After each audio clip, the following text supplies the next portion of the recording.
Goodness gracious me. What is up, guys, and welcome to WWE Raw review. We'll go with that. I'm a little bit disturbed with the conversation I just had. But moving on, we're going to talk about Raw. First thoughts on it.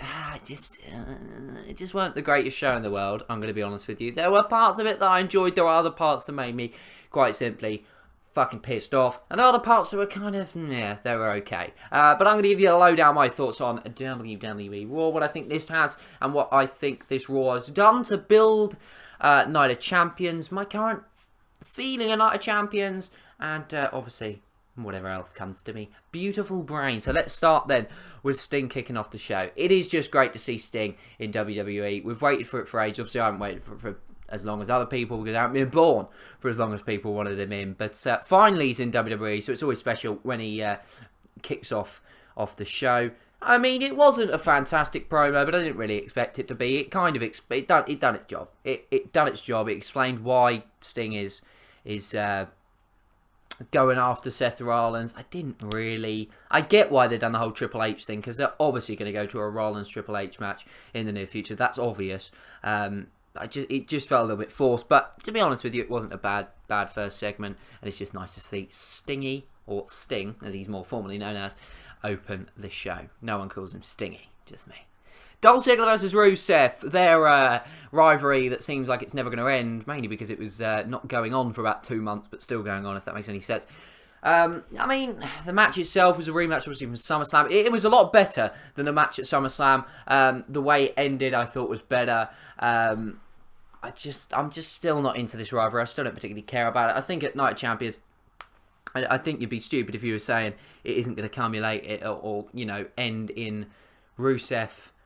Well, actually, thinking about it, where the way the show ended, I don't know. It's certainly interesting. Part of me thinks this feud is over because of what Dolph Ziggler said backstage. Part of me thinks it's not because of the whole Lana Summer Rae thing, and part of me thinks that they're just going to do the mixed tag at Night of Champions. I'm not all engaged in this feud. I don't particularly care about it, but there were a few funny moments from Raw from it, to be fair. And the match itself was good, as you expect, because Ziggler and Rusev are fantastic workers, to be fair to them. They're two best probably in the company, or one of the two best. Well, one of the two, that makes any sense. Seriously, why is it every fucking week on the Raw reviews? This is getting ridiculous, Callum. That stops it, doesn't it? Moving on. So, I can't remember what I was saying there. So, yeah, I mean, they are two of the best workers in WWE. That's what I was trying to say. Not the best, but, Dolph Ziggler, you could argue, is, but two of the best. Moving on. We then had the Beat the Clock challenge. I'll talk about it as a whole. We had Becky Lynch versus Ashley Fox, Alicia Fox. We had Charlotte versus Brie Bella, and we had Paige versus Sasha Banks. Anybody that didn't know Charlotte was going to win, then everybody knew it, in my opinion. There was no surprise there. I'd have been shocked with anybody else. Oh, Jesus, Callum, can you stop? I'm trying to do a Raw review. The only concern I had going into this was that the matches would be too quick and the whole thing would be a waste of time. That fear became a reality because the matches were too quick and I felt like it was a waste of time. It done its purpose, I suppose, so it wasn't a waste of time because it gave us a new number one contender finally. But at the end of the day, Nikki Bella is going to be the longest reigning champion because this match isn't until Night of Champions where she will have passed AJ Lee's record by then. The workers that they have got, the Becky Lynches, especially the thing that was criminal is the Paige Sasha Banks at the end. Just the fact that match was just a complete and utter waste of time. It shat on Sasha Banks, quite literally.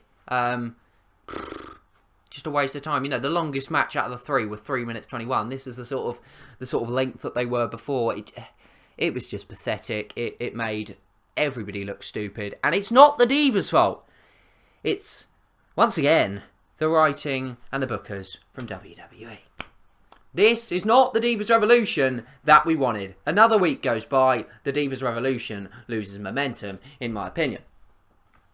The Intercontinental Championship match, Ryback versus Big Show. To be fair, I loved this. A lot of you are going to go, what? But I actually loved this match, and I aren't the biggest fan of Ryback, and I'm obviously not the biggest fan of Big Show. But this was a great match. When there's two big guys, it's never going to be amazing. It's never going to be a wrestling clinique. But what it was, as I'm reading on here, a great heavyweight match. It was what it was. It was fantastic. for what it is, it was probably as good as it will get. You know, I honestly did think both of them did deserve a little "This is awesome" chant, although to be fair, it wasn't that awesome, and I do think we chant "This is awesome" a little bit too much in WWE, so I did kind of contradict myself there, but what can you do? But no, I thought the ending was quite good. I knew, obviously, that Big Show wasn't going to win, which I think kind of holds it back a little bit. But, you know, you can't. At the end of the day, we all knew that was going to happen. That's no one's fault. It was just a case of it. We just knew they weren't going to make Ryback lose the title. But, you know, a decent match. The ending suggests that the rivalry is going to continue between Miz, Ryback and Big Show, which is just not great. I love Miz, though, so, I mean, he'll probably carry it for me. And if there's matches like this, then this won't be too bad at all. Yeah, I mean, I'm not particularly all inspired by it, but, you know, we live with it. And I do, though, think that Ryback just needs to go on to the bigger, better things. I get why they put him with Big Show, but it's gone on for too long now, in my opinion. And Ryback needs to go and face some other people. People like Kevin Owens, people like Cesaro, who deserve a title shot and deserve an Intercontinental Championship run. Their Big Clock Challenge was next, by the way, we spoke about. There we have Cesaro and Kevin Owens, the people I just talked about. What a match! I mean, it's hardly a surprise when you hear these two names.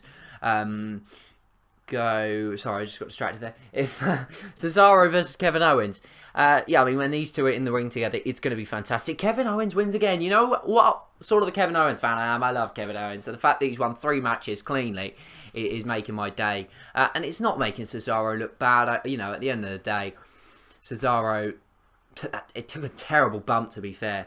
But I thought the match was fantastic. As I say, that bump really, really hurt. Or I assume it bloody hurt. It looked like it hurt. I don't know because I didn't feel it, of course. But yeah, I'm happy with what they're doing.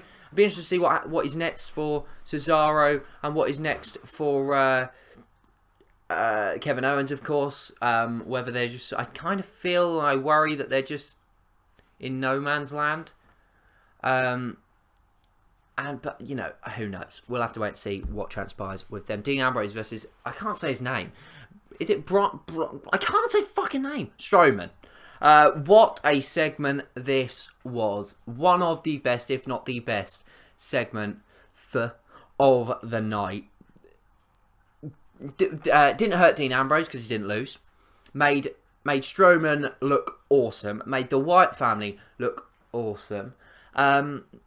It was just perfect booking. It really was. And I love this sort of shit. It's great. It's really good. I'm, as I say, really starting to get into this rivalry. So, yeah, to be honest with you, really enjoyed that thing. Hang on. Oh, no, I did upload that. I just had a little fear that I didn't upload the preview, but I did.